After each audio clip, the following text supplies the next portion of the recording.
de chaque don dans l'Église.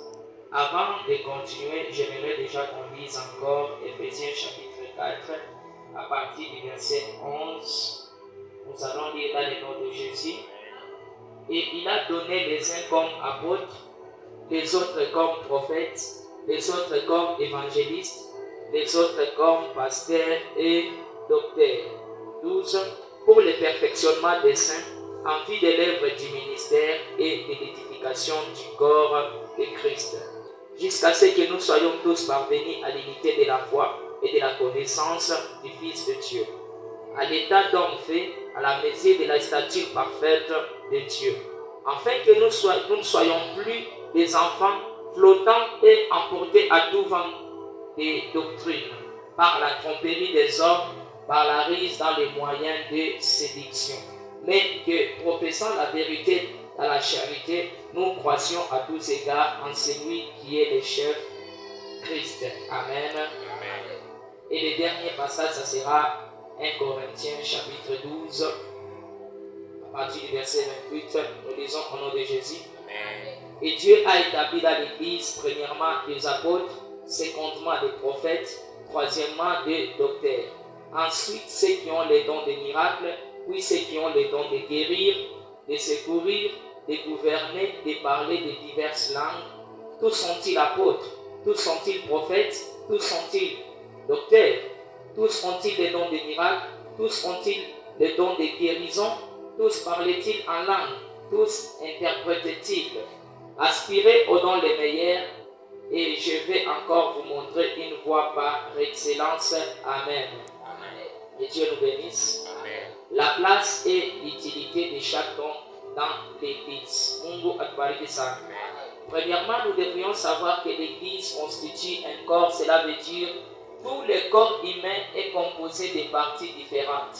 Voilà pourquoi au corps humain nous trouvons la tête, au corps humain nous trouvons les pieds, au corps humain nous trouvons les mains, au corps humain nous trouvons la poitrine, le ventre. Tout ça constitue une seule personne. Les yeux, les oreilles, les cheveux, ça fait une personne. Alléluia. Amen. Et aussi l'Église est constituée de la même manière. Alléluia. Amen. Dans l'Église, il y a des apôtres.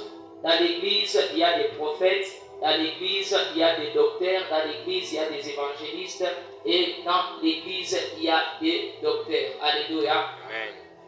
Et dans le livre des Éphésiens, la Bible parle que ce sont des saints dons que Dieu a donnés à l'Église pour perfectionner les saints, pour qu'ils soient unis, pour qu'ils ne puissent pas être divisés, mais pour qu'ils soient unis. Mais le plus grand problème, c'est quoi? C'est que nous sommes dans une génération où la plupart des diversités des dons sont venues non pas pour unir les personnes, mais ceux-là sont venus pour diviser la plupart des gens. Alléluia.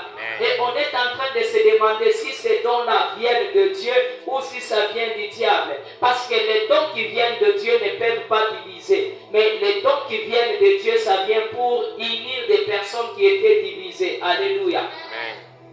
Aujourd'hui, vous allez voir quelqu'un qui quitte dans une église. Pourquoi? Parce que son pasteur, lui, ne fait pas de miracles.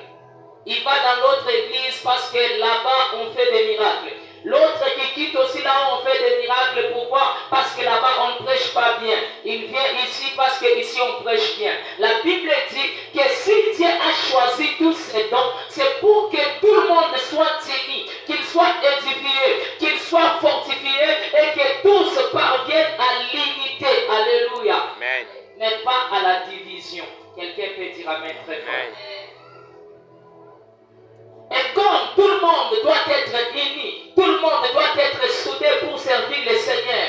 Et la Bible dit que ces dons-là sont donnés pour amener l'Église à la croissance, pour que le peuple de Dieu ne soit pas ballotté de part et d'autre. Cela veut dire quoi? Watu washikwe sebuwe leo akishikesema kukuma mama mwa fulana na nyishana mai anakimbilia kule. Au kukuma mama mmoja ndiye akipiga tu mguu chini unapona unakimbilia kule. La Bible dit que lorsque Dieu donne les dons à l'église, c'est pour que les chrétiens grandissent. Et ceux qui ont déjà grandi, ils ne sont pas agités. Même s'il entend que tel endroit il y a un prophète, il ne bouge pas dans son église. Pourquoi? Il a déjà grandi. Un homme mature reste à un endroit, il il n'est pas agité. Est-ce que quelqu'un peut dire amen très fort?